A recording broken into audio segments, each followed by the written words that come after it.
Super power की जगहंसाई करवाने वाले ट्रंप क्या वाकई अपनी कुर्सी बचा पा रहे हैं?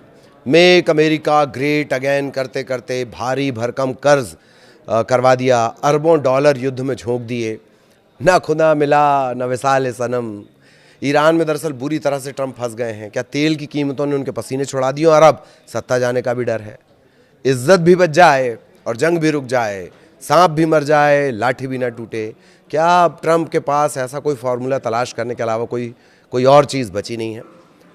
नमस्कार, मैं ललित प्रजापति। सवालों के ज़रिए वो सब जो अमेरिका और ईरान युद्ध के बारे में आप सभी को जानना चाहिए। ईरान के साथ जंग अब राष्ट्रपति डोनाल्ड ट्रंप के लिए गले की फांस बन गई है। गले की हड्डी, न निगलते बने न उगलते बने। सैन्य और कूटनीतिक मोर्चे पर कोई ठोस जीत न मिलने से ट्रंप की मुश्किलें लगातार बढ़ रही हैं। वैश्विक बाजार में तेल की बढ़ती कीमतें, घरेलू स्तर पर गिरती लोकप्रियता ने रिपब्लिकन पार्टी की चिंता बढ़ा दी है। हालात ऐसे हैं कि ट्रंप ना तो युद्ध जीत पा रहे हैं, न ही सम्मानजनक तरीके से पीछे हट पा रहे हैं। ईरान के साथ युद्ध हुए 2 महीने से ज़्यादा का वक्त हो गया है। 28 फरवरी से इसका सिलसिला शुरू हुआ था। राष्ट्रपति डोनाल्ड ट्रंप ने जिस मकसद के साथ सैन्य कार्रवाई शुरू की थी, वो अब भी कोसों दूर नजर आ रही है। ना तो अमेरिका को कोई निर्णायक सैन्य जीत मिली है, ना ही ईरान कूटनीतिक तौर पर झुकने के लिए तैयार है। हालात ऐसे बन गए हैं कि ये गतिरोध अनिश्चित काल तक खिंच सकता है और ये स्थिति न केवल अमेरिका बल्कि पूरी दुनिया के लिए एक बड़ी मुसीबत बन जाएगी। ट्रंप के लिए अब सबसे बड़ी चिंता ये कि ईरान के साथ उनका ये जो टकराव है वो उनकी विरासत को कहीं दागदार ना कर दे। दोनों पक्ष इस समय अपनी जिद पर अड़े हुए हैं। ट्रंप और ईरानी नेतृत्व दोनों को ही लग रहा है कि उनका पलड़ा भारी है। ईरान ने बातचीत शुरू करने के लिए एक नया प्रस्ताव भेजा था, लेकिन ट्रंप ने इसे सिरे से खारिज कर दिया। इसके बाद गतिरोध खत्म होने का कोई रास्ता नजर नहीं आ रहा है। अमेरिकी राष्ट्रपति और उनकी रिपब्लिकन पार्टी के लिए यह अनसुलझा संघर्ष बेहद डरावना, बहुत ज़्यादा डरावना, सत्ता के लिहाज से और ज़्यादा डरावना साबित होता नजर आता है। वैश्विक अर्थव्यवस्था पर इसका बुरा असर पड़ रहा है, वो सभी देख ही रहे हैं। देख क्या रहे हैं, सब भुगत रहे हैं। भारत तो फिर भी अच्छी स्थिति में है। कई जगह तो अलग अलग फॉर्मूले ईजाद करने पड़े हैं। अमेरिका में पेट्रोल और डीजल की कीमतें आसमान छू रही हैं। आम जनता में गुस्सा लगातार बढ़ता जा रहा है। क्या ट्रंप के सभी सैन्य लक्ष्य पूरी तरह फेल हो गए? एक सवाल। तो ट्रंप प्रशासन ने जब ईरान पर हमला किया था तो उसके लक्ष्य बहुत बड़े बड़े थे। ईरान में सत्ता परिवर्तन चाहते थे, न्यूक्लियर का जो कार्यक्रम था, परमाणु कार्यक्रम, उसे हमेशा के लिए ख़त्म करना चाहते थे, वही जिसे जून में ऑलरेडी ख़त्म कर चुके थे। अमेरिकी और इजरायली हमलों ने ईरान की सैन्य क्षमताओं को काफ़ी नुकसान ज़रूर पहुंचाया, लेकिन ट्रंप के जो मेन पर्पस थे, लक्ष्य थे, टारगेट थे, वो तो जस के तस हैं। ना तो वहाँ की सरकार बदली, ना ईरान अपने परमाणु हथियारों का रास्ता छोड़ रहा है। और जैसे जैसे समय बीत रहा है, गतिरोध और गहराता जा रहा है और बढ़ता जा रहा है, खाई और बढ़ते जा रही है। पिछले हफ्ते पाकिस्तान के माध्यम से बातचीत की कोशिश हुई। ट्रंप ने अपने वार्ताकारों को इस्लामाबाद जब लास्ट मोमेंट पे भेजना था तो यात्रा रद्द कर दी। इसके बाद ईरान ने युद्ध को रोकने का एक प्रस्ताव भी दिया था, ट्रंप ने उसे ठुकरा दिया। तेहरान का प्रस्ताव था कि जब तक युद्ध औपचारिक रूप से ख़त्म नहीं होता तब तक परमाणु कार्यक्रम पर कोई चर्चा नहीं होगी, टाल दी जाए।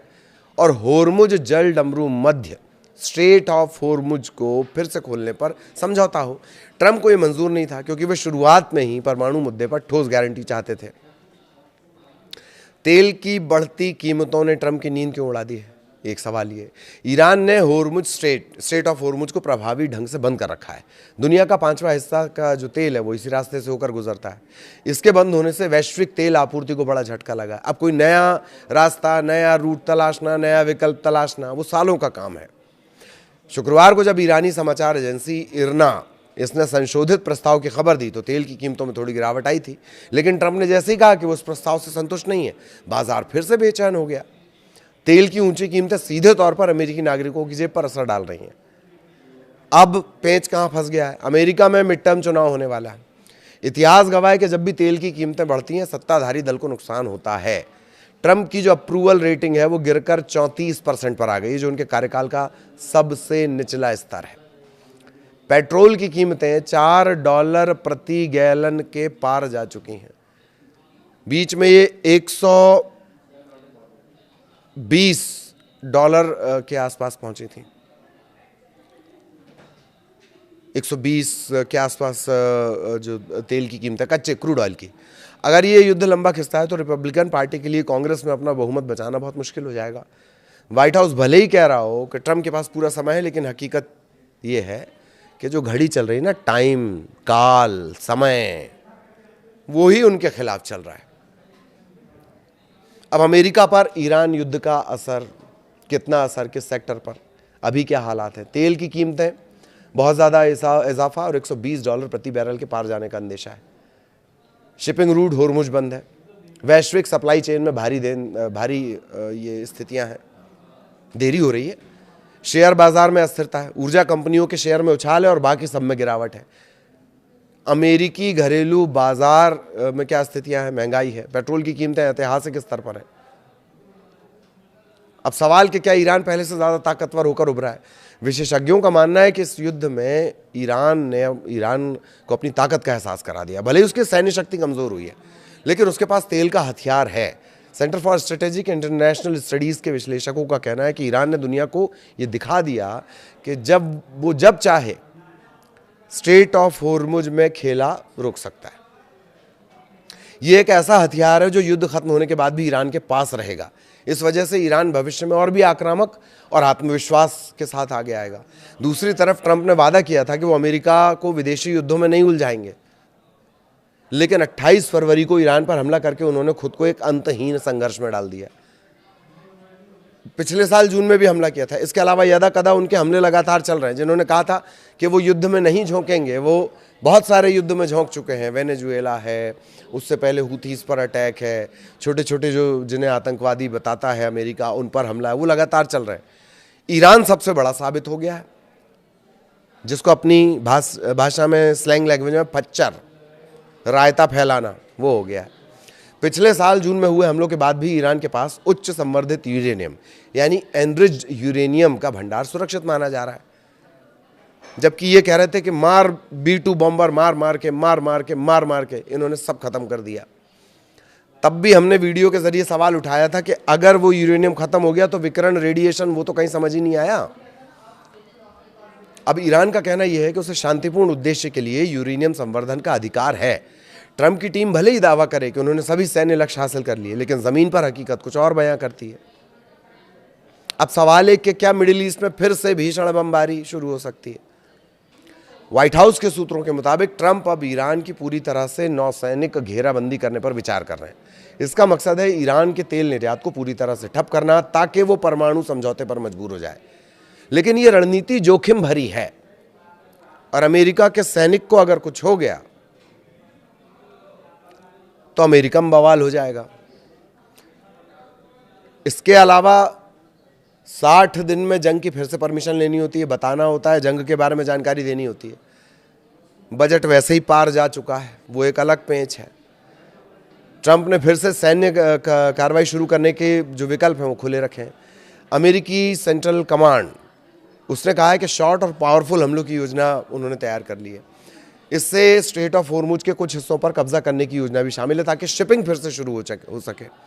यूरोपीय देशों के साथ भी ट्रंप के रिश्ते बिगड़ गए हैं। यूरोपीय राजनयिकों का मानना है कि संघर्ष जल्द खत्म नहीं होने वाला। नाटो सहयोगियों ने इस जंग में अमेरिका का साथ देने के लिए अपनी नौसेना नहीं भेजी। इससे ट्रंप काफ़ी नाराज़ है। उन्होंने जर्मनी, स्पेन और इटली से अमेरिकी सैनिकों को वापस बुलाने तक की धमकी दे दी है। अब इस तनाव ने अमेरिका के जो पारंपरिक गठबंधन रहे हैं, ट्रेडिशनल गठबंधन रहे हैं, स्वाभाविक दोस्त जिसे बोलते हैं, उनमें दरार पैदा कर दी है। और ईरान में भी अब कट्टरपंथी नेतृत्व और ज़्यादा मजबूत हो गया है, जो अमेरिका के प्रति और ज़्यादा सख्त रुख अपनाए हुए है। यूरोपीय देशों के साथ ट्रंप के रिश्ते बिगड़ चुके हैं। यूरोपीय राजनयिकों का मानना है कि यह संघर्ष जल्द खत्म होने वाला नहीं है। नाटो सहयोगियों ने इस जंग में अमेरिका का साथ देने के लिए अपनी नौसेना भी नहीं भेजी। ट्रंप नाराज हो गए और ये जो तनाव है ये लगातार बढ़ता जा रहा है। क्या ट्रंप फ्लॉड डील के जरिए बाहर निकलना चाहते हैं? अब ये क्या भला है भाई? जब कोई युद्ध योजना के मुताबिक नहीं चलता तो नेता अक्सर सम्मानजनक निकासी की तलाश करते हैं। शुरुआत से मैं आपको कह रहा था, सेफ एग्जिट तलाश रहे हैं, सेफ एग्जिट तलाश रहे हैं। वही है फ्लॉड डील। सम्मानजनक निकासी की तलाशी करते हैं। खबर है कि अमेरिका खुफिया एजेंसी इस बात का अध्ययन कर रही है कि अगर ट्रंप एक तरफा जीत की घोषणा कर दे और पीछे हट जाए तो ईरान का क्या रिएक्शन होगा। जानकारों का कहना है कि तेहरान इसे अपनी रणनीतिक जीत के रूप में देखेगा। उन्होंने अमेरिकी हमले को झेल लिया और अब सत्ता में बने रहें, ये उनके लिए बहुत बड़ी बात होगी। हमला तो झेल लिया ना भाई, अब अपनी सत्ता बच जाए काफ़ी है। खाड़ी देशों और यूरोपीय मित्रों को डर है कि ट्रंप अंत में किसी कमज़ोर या त्रुटिपूर्ण समझौते, फ्लॉड डील पर हस्ताक्षर कर सकते हैं। ऐसा समझौता ईरान को भविष्य में फिर से खतरा बनने का मौका दे सकता है। इनके हिसाब से रक्षा सचिव पीट हेग्सेथ ने हालांकि इसे दलदल मानने से इनकार कर दिया। दलदल में नहीं आप फंसते चले जाते हैं, जितना पैर मारेंगे उतना जानेंगे। हेग्सेथ कह रहे हैं दलदल नहीं है, लेकिन 4 से 6 हफ्ते में खत्म होने वाला युद्ध महीनों तक खिंचता नजर आ रहा है और ईरान इस समय वेट एंड वॉच की पॉलिसी अपना रहा है। उसे पता है कि ट्रंप घरेलू मोर्चे पर कमजोर पड़ रहे हैं, वो जल्दी किसी ना किसी तरह का समझौता करने के लिए मजबूर होंगे। ये ईरान की रणनीति और उस पर वो बहुत बेहतरीन काम कर रहा है। ट्रंप अपने लिए घर में मुसीबत बढ़ा रहे हैं, दोस्तों से वैसे ही मुसीबत मोल ले चुके हैं, रिपब्लिकन उनसे ही नाराज चल रहे हैं। पैसा जो है, पैसे जो है वो पानी की तरह बहा दिए गए, अरबों डॉलर का कर्ज। अगला सवाल कि क्या एक फ्रोजन कॉन्फ्लिक्ट की ये शुरुआत है।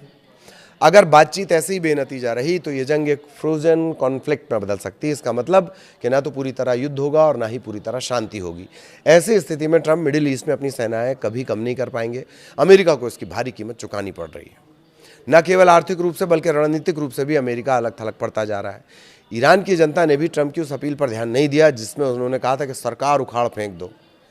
सवाल यह है कि ईरान की अर्थव्यवस्था कब तक इस दबाव को झेल पाएगी। ये है मार्के की बात।